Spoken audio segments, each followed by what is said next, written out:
ஒரு ஒரு particular criteria அடிப்படையில் மார்க் அடிப்படையில் தான் குரூப் கொடுப்போம் அப்படின்னா, அப்போ எனக்கு குரூப் கிடைக்கல, நீங்கள் கொடுக்கல, ஒத்துக்கிறேன், நீங்கள் மார்க் அடிப்படையில் கொடுங்க, டிஸ்க்ளோஸ் பண்ணுங்கள். Last year final exam mark, இந்த வருஷம் மார்க்கு, அதை டிஸ்பிளே பண்ணுங்கள், நான் ஒத்துக்கிறேன்றார். எதனால் இந்த பதிவுகள்லாம் போடுறேன்னா, உரிமை அறிவோம், சட்டம் தெளிவோம். நான் ஏற்கனவே பலமுறை சொல்லியாச்சு, இந்த தகவல்கள் எல்லாம் சாதாரண மக்களுக்கு போய் சேரணுன்றதுக்கே போடுறேன்.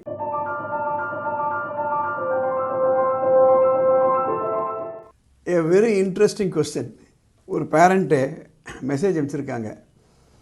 அவங்க சொல்கிறாங்க, அவங்க பொன் குழந்தை ஒரு பாப்புலர் பள்ளிக்கூடத்தில் 10th ஸ்டாண்டர்ட் போர்டு எக்ஸாம் எழுதியிருக்காங்க. இவங்க பயாலஜி குரூப்பை அப்ளை பண்ணியிருக்காங்களாம்.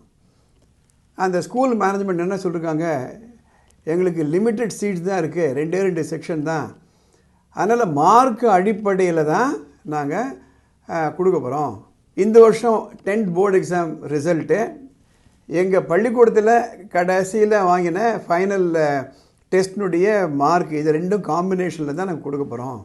இவங்க என்ன கேட்குறாங்கன்னா, பரவாயில்லைங்க ஒத்துக்கிறேன், ஆனால் மற்ற குழந்தைகளுடைய மார்க்கு எங்களுக்கு டிஸ்க்ளோஸ் பண்ணுவாங்களா அப்படி கேட்டிருக்காங்க. அதுக்கு பிரின்சிபல் நாங்கள் டிஸ்க்ளோஸ் பண்ண மாட்டோம், அது வெரி கான்ஃபிடென்ஷியல். அந்த மார்க்கு கான்ஃபிடென்ஷியலான்னு கேட்குறாங்க. அடுத்த 3 நிமிஷத்தில் இதை பற்றி ஒரு ஹைகோர்ட் ஜட்ஜ்மெண்ட் உங்களுக்கு கொடுக்க போகிறேன். நம்ம எல்லாருக்கும் ஒரு வரப்பிரசாதம், the right to information act 2005. ஒரு காலத்தில் ஒரு தகவலுமே நமக்கு வாங்கிக்கிறதுக்கு, ஆத்தென்டிக்காக வாங்கிறதுக்கு உரிமை கிடையாது. இந்த தகவல் அறியும் சட்டம் வந்தப்புறம் information is available for us. Identical case நான் பேசுகிறேன். ஒரு ரயில்வேயில் லீகல் அசிஸ்டன்ட் எக்ஸாம் நடக்குது. அதில் ஒரு கேண்டிடேட் செலக்ட் ஆகிறாரு, ஒரு கேண்டிடேட் செலக்ட் ஆகலை.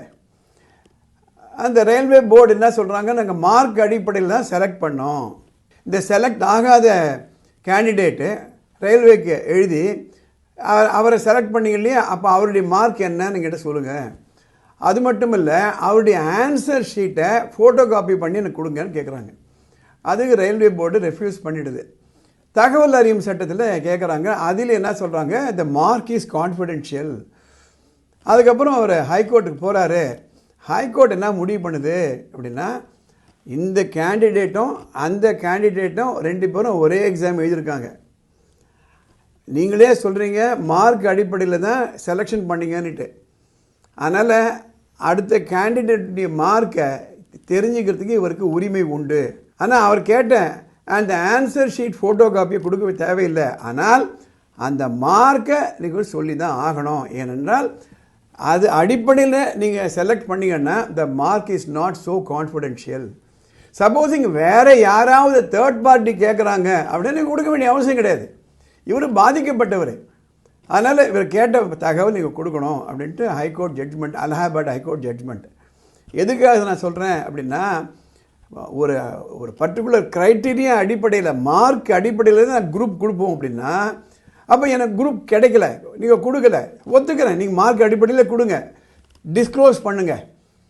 Last year final exam mark, இந்த வருஷம் மார்க்கு, அதை டிஸ்பிளே பண்ணுங்கள், நான் ஒத்துக்கிறேன்றார். எதனால் இந்த பதிவுகள்லாம் போடுறேன்னா, உரிமை அறிவோம், சட்டம் தெளிவோம். நான் ஏற்கனவே பலமுறை சொல்லியாச்சு, இந்த தகவல்கள் எல்லாம் சாதாரண மக்களுக்கு போய் சேரணுன்றதுக்கே போடுறேன். இது வந்து ஒரு அட்வொகேட்ஸுக்கு, லாயர்ஸ்க்காக போடுற பதிவுகள் கிடையாது. ஒரு சாதாரண பேரண்ட்டுக்கு தெரியணுமா வேணாமா? ஒரு 4 நாளைக்கு முன்னாடி எந்த அளவுக்கு ப்ரைவேட் ஸ்கூல்ஸு எக்ஸ்ப்ளாய்ட் பண்ணுறாங்க, இன்டகிரேட்டட் ப்ரோக்ராம் நடத்துகிறேன்ட்டு ஃப்ளீஸ் பண்ணுறாங்கன்ட்டு 3 சர்க்குலர் போட்டிருந்தேன் நான். நிறைய பேர் ஃபோன் பண்ணுறாங்க, சார் இது மாதிரி சர்க்குலர் இருக்குது எங்களுக்கு தெரியாதே சார் அப்படின்றாங்க. அதனால தான் இந்த பதிவுகள்லாம் போட்டுட்டு வரேன். நான் வானமே இல்லை அறக்கட்டளை சார்பாக இதை போட்டுட்டு வரேன். படிப்பு சம்மந்தப்பட்டோ, உரிமை சம்மந்தப்பட்டோ, சட்டம் சம்மந்தப்பட்டோ உங்களுக்கு ஏதாவது கிளாரிஃபிகேஷன் வேணும்னா மேலே ஒரு வாட்ஸ்அப் நம்பர் போகுது, அந்த நம்பருக்கு ஒரு ஷார்ட் மெசேஜ் அனுப்புங்க. அதை படித்து பார்த்துட்டு அடுத்த எபிசோடு அதை கவர் பண்ணுறேன். இந்த தகவல் உங்கள் மற்ற நண்பர்களுக்கு பயனுள்ளதாக இருக்குன்னா உடனே ஷேர் பண்ணுங்கள், லைக் பண்ணுங்கள். இந்த கமெண்ட் பாக்ஸில் கமெண்ட் பண்ணுங்கள். ஏனென்றால் அந்த கமெண்ட் எனக்கும் பயனுள்ளதாக இருக்கும், பல பேர்களுக்கும் போய் சேரும். இந்த சேனல் சப்ஸ்கிரைப் பண்ணுங்கள். அடுத்த எபிசோடில் பார்க்கலாம்.